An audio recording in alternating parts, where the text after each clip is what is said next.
Hello everyone, PSC writing এর আরো একটি নতুন ক্লাসে সকলকে স্বাগত।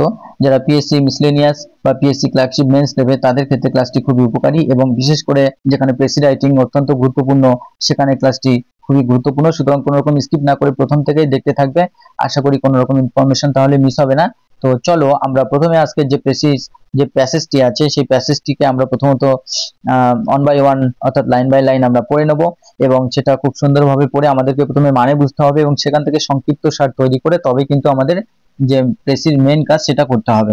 তো চলো প্রথমে আমরা দেখব a man in the east অর্থাৎ পূর্বাঞ্চলের একজন ব্যক্তি where they do not require as much clothing as in colder climate. তাদের প্রয়োজন ছিল না বা তার প্রয়োজন ছিল না কি অ্যাজ মাচ ক্লোদিং যতটা জামা কাপড়ের প্রয়োজন হয়, অ্যাজ ইন কোল্ডার ক্লাইমেট অর্থাৎ জলবায়ুর ঠান্ডা জলবায়ুতে যতটা জামা কাপড়ের প্রয়োজন হয় সেখানে তত জামা কাপড়ের প্রয়োজন ছিল না। Gave up all orderly concerns অর্থাৎ এই যে ম্যান বা যে মানুষটির কথা বলা হচ্ছে তিনি ত্যাগ করলেন সমস্ত পার্থিব চিন্তা অ্যান্ড রিটায়ার টু এর উড এবং একটি জঙ্গলে চলে গেলেন বা একটা বনে চলে গেলেন। দেয়ার হি বিল্ট এ হাট অ্যান্ড লিভড ইন ইট সেখানে তিনি একটা কুঁড়ে ঘর তৈরি করলেন এবং তার মধ্যে থাকলেন। His only clothing was a piece of cloth তার একমাত্র পোশাক ছিল এক টুকরো কাপড় which he put on round his waist যেটা তিনি পরিধান করতেন, put on অর্থাৎ পরিধান করতেন কি round his waist অর্থাৎ তার কোমরে বা কোমরে তিনি পরিধান করতেন। But as ill luck would have it কিন্তু তার দুর্ভাগ্যবশত তার কাছে কি rats were plentiful in the wood অর্থাৎ ওই জঙ্গলের মধ্যে প্রচুর পরিমাণে কি ইঁদুর থাকতো। So he had to keep A cat সুতরাং তাকে রাখতে হয়েছিল একটা বিড়াল। দ্য ক্যাট রিকোয়ার্ড মিল্ক এবং বিড়ালটির প্রয়োজন ছিল দুধের। So a cow had to be kept সুতরাং একটা গরুকে রাখতে হয়েছিল। দ্য কাউ রিকোয়ার্ড টেন্ডিং এবং গরুটির পালনের প্রয়োজন ছিল বা পরিচর্যার প্রয়োজন ছিল। So a cow boy was employed সুতরাং একজন মেষপালক বা একজন রাখালকে নিযুক্ত করা হয়েছিল। The cow boy required a house অর্থাৎ ওই রাখালের কি প্রয়োজন ছিল একটা বাড়ি টু লাইভ ইন থাকার জন্য। So a house was built for him সুতরাং একটা বাড়ি তার জন্য তৈরি করা হলো। To look after the house অর্থাৎ এই বাড়িটাকে পরিচর্যা করার জন্য a maid had to be engaged একজন দাসীকে নিযুক্ত করা হলো। টু প্রোভাইড কোম্পানি অর্থাৎ সঙ্গ দেওয়ার জন্য ফর দ্য মেড ওই দাসীর সঙ্গ দেওয়ার জন্য a few more houses had to be build আরো অনেকগুলি বাড়ি তৈরি করা হলো। And people were invited to live there in এবং সেখানে মানুষদেরকে আমন্ত্রণ করা হলো থাকার জন্য অর্থাৎ থাকার জন্য বলা হলো। In this way a little township স্প্রাং up এবং এইভাবেই একটা ছোট্ট জনপদ গজিয়ে উঠলো বা সৃষ্টি হলো।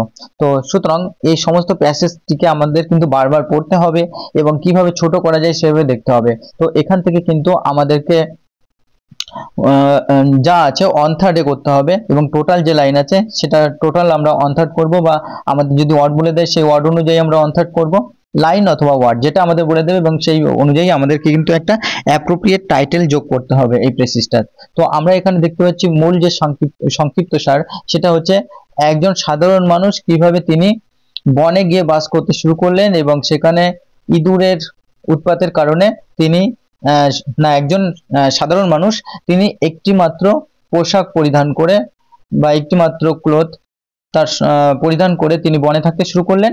তার সাথে যেহেতু ওই বনে আরো ইঁদুর ছিল সেই প্রয়োজনে তার প্রয়োজন হলো বিড়ালের থেকে প্রয়োজন হলো তার একটা যেহেতু বিড়ালের দুধের প্রয়োজন ছিল তাই প্রয়োজন হলো তার কি গরুর থেকে গরু পরিচর্যা করার জন্য প্রয়োজন হলো একজন মেষপালকের থাকার জন্য ঘরের থেকে প্রয়োজন হলো তার পরিচর্যা করার জন্য দাসীর থেকে আরো বেশি দাসীকে সঙ্গ দেওয়ার জন্য আরো অনেক মানুষের প্রয়োজন হলো এবং শেষ পর্যন্ত একটা জনপদ গড়ে উঠলো।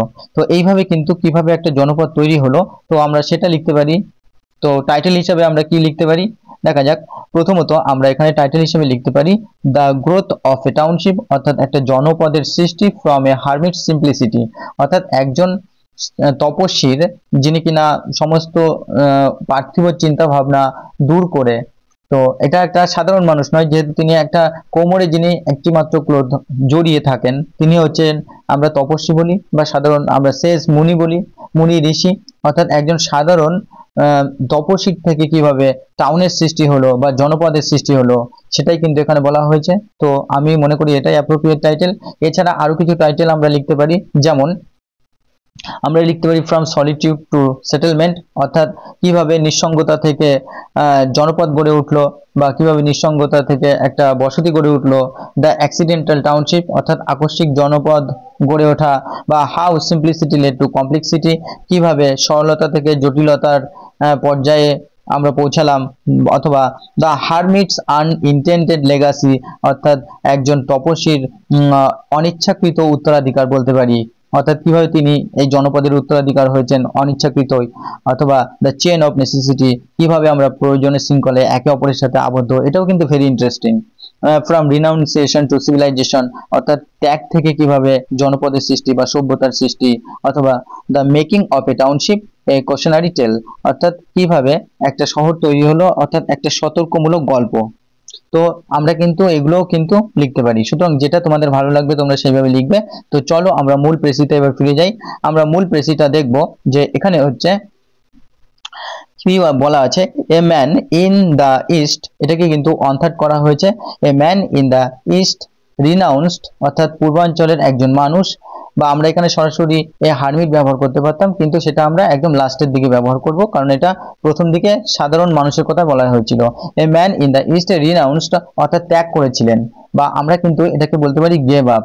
রিনাউন্সড করা বা গেভ আপ করা, অর্থাৎ গিভ আপ থেকে গেভ আপ, যেহেতু আমরা পাস্টে লিখছি। বা লেফট বলতে পারি, অর্থাৎ পরিত্যাগ করেছিলেন, বা আমরা বলতে পারি যে ফরসুক। ফরসেক মানে পরিত্যাগ করা, আর ফরসুক মানে পরিত্যাগ করেছিলেন। অর্ডলি লাইফ, অর্থাৎ পার্থিব জীবন, অ্যান্ড লিভড, এবং থাকতে শুরু করলেন ইন এ ফরেস্ট, একটা জঙ্গলে, অর্থাৎ যেটাকে আমরা কিন্তু উড বলেছি। তো with only a West cloth, শুধুমাত্র একটা যে কোমরের কাপড় নিয়ে তিনি সেখানে থাকতে শুরু করলেন। তো আমরা কিন্তু প্রথম তিনটি লাইন থেকে একটি লাইন বানিয়েছি। ট্রাভেলড বাই র্যাটস, অর্থাৎ ইঁদুরের দ্বারা তিনি জ্বালাতন হয়ে, বা ট্রাভেল বাই র্যাটস, বা আমরা বলতে পারি সাফার্ড, ক্লিষ্ট হয়ে। সাফার্ড বাই র্যাটস, বা আমরা বলতে পারি পেইন্ড, যন্ত্রণা ক্লিষ্ট হয়ে। পেইন্ড বাই র্যাটস বলতে পারি ইঁদুরের দ্বারা যন্ত্রণা ক্লিষ্ট হয়ে। হি কেপ্ট, তিনি রেখেছিলেন, এ ক্যাট, একটা ইঁদুরকে রাখলেন। এবার এই ক্যাট সম্পর্কে আমরা বলবো হুইচ রিকোয়ার্ড মিল্ক, যার প্রয়োজন ছিল দুধের।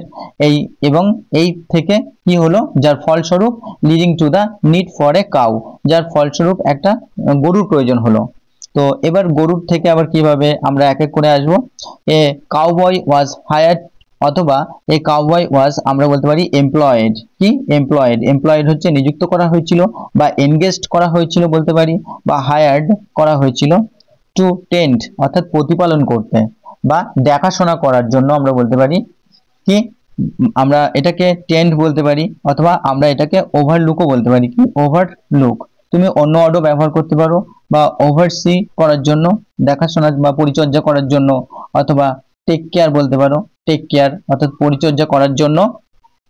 কি নিডিং, এবং যেটার প্রয়োজন স্বরূপ দেখা দিল, এ হাউস, একটা বাড়ির প্রয়োজন।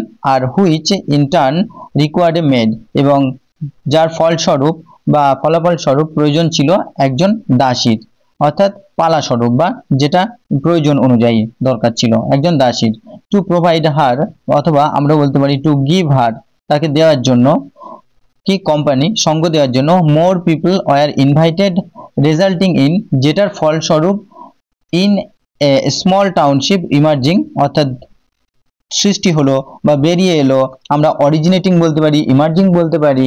আর এখানে ইনভাইটেড এর পরিবর্তে আমরা কিন্তু বলতে পারি যে প্রোভাইড বা গিভ, আর ইনভাইটেড এর পরিবর্তে আমরা বলতে পারি ইভোকড। কি ইভোকড করা হয়েছিল, অর্থাৎ আহ্বান করা হয়েছিল, বা আমরা বলতে পারি কলড অন করা হয়েছিল কি মানুষদেরকে।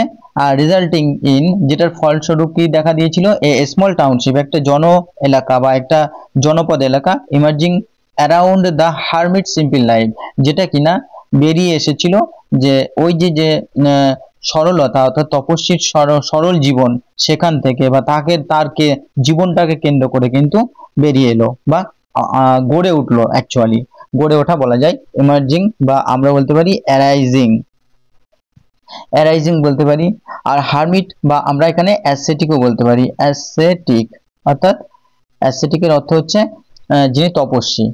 তো বন্ধুরা এইভাবে কিন্তু আমরা সুন্দরভাবে অন্থারে করে নিলাম। সুতরাং আমাদেরকে বুঝতে হবে এবং সবচেয়ে বড় কথা হচ্ছে এই আমরা যখন কোনো প্রেসিস তৈরি করব কোনো প্যাসেজ থেকে, আমাদের কিন্তু যে নাউন ইন অ্যাপোজিশন অর্থাৎ এই গ্রামাটিক্যাল রুলটা কিন্তু ভীষণভাবে হেল্প করবে, কারণ অনেকগুলি সেন্টেন্সকে কিন্তু আমরা এই গ্রামাটিক্যাল রুলের মাধ্যমে একটি সেন্টেন্সে করে নিতে পারি। সুতরাং এটা ভেরি ভেরি ইম্পর্টেন্ট শেখা তোমাদের জন্য। সুতরাং যারা আমার ট্রান্সলেশন ক্লাসগুলো দেখেছো, বিশেষ করে আমি প্রতিটা গ্রামাটিক্যাল রুলস কিন্তু সেখানে ব্যাখ্যা করে দিয়েছি, কিভাবে কি ব্যবহার করা হয়, প্রতিটা গ্রামাটিক্যাল রুলস বিস্তারিত ডিটেলসে আলোচনা করেছি। তো বন্ধুরা ধন্যবাদ, এই ছিল আজকের প্রেসিস রাইটিং এর ক্লাসটি। তো তোমরা প্রতিনিয়ত ক্লাস দেখতে থাকো, আশা করি ট্রান্সলেশনের মতো তোমাদেরকে এই প্রেসিসও জলের মতো করে ছাড়বো। এবং সকলকে অসংখ্য ধন্যবাদ। এইভাবে তোমরা বেশি করে লাইক করো এবং অবশ্যই হাইপ অপশনটি প্রেস করো, কারণ ওটাও কিন্তু একটা লাইক করা। তো ধন্যবাদ।